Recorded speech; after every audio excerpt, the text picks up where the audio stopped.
So let's set the white balance on the A7 IV here.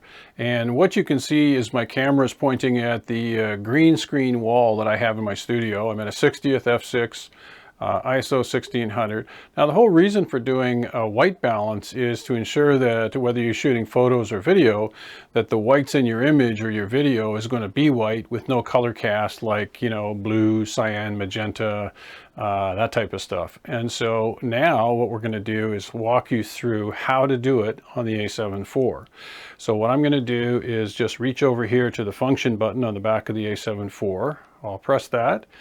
And I'm going to press the center of the control wheel, and I could set 1, 2, or 3. In this case, I'm going to do 3 because I have the other 2 already set. And what I need to do is press the right side of the control wheel to activate the set for the white balance, a custom white balance set. And then I'm going to press the center of the wheel again. And you'll see a capture button indicator at the bottom right of the screen. And I'm going to press that. And now you can see that I've captured a totally erroneous 9900K white balance setting, and I'm going to press OK to lock it in, and I can check that I've locked it in by going back to function, and you can see that custom 3 is now set to 9900K.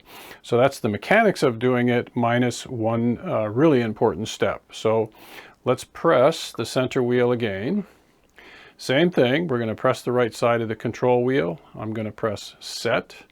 And once I get to this point where it says capture, now I'm going to bring my foam core board or any kind of a white, anything that's pure white, and I'm going to fill the screen on my lens so that everything is completely filled.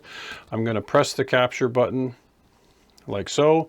Oh, very interesting. That's a more accurate 5200K. I'm going to press it again to lock it in. And now I can pull this out. I can hit the function button. And as you can see, custom number 3 for white balance is now set to 5200K, which is accurate for the lighting in my studio at this time. And that's why we do this.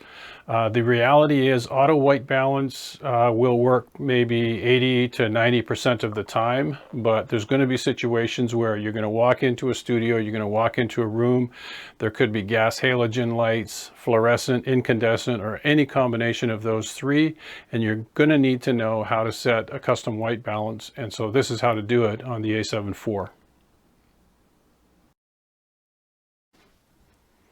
All right, so I've switched my cameras around. As you can see, I've got the A7 III here, and I'm at a 60th 5.6 1600 ISO, same as I had on the A7 IV. And so let's start off by, we're going to press the function button. I'm going to select the center of the control wheel, same as we did on the A7 IV, but this time I'm going to come down to set. I'm going to press the center of the control wheel, and I'm going to press the button again. And now we've got an erroneous 8400K reading here, and that's not what we want. So let's go back.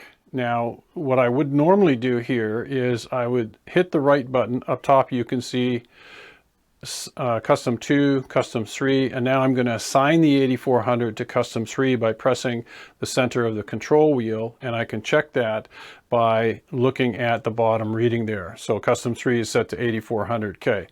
Okay, so let's do this again the right way. I'm going to press the function button. I'm going to press the center of the control wheel. I'm going to go to set. I'm going to press. And now this time I'm going to use my white card.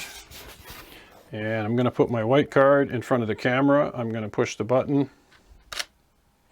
And now you'll see we got 5200K, which is more realistic. And I'm going to hit the right side of the control wheel to assign it to custom 3, and I'm going to click enter. And now we can go back and we can check. There it is. Custom 3 is now set to 5200K, and that's how you set white balance on the Sony A7 III. Or at least that's one of the ways.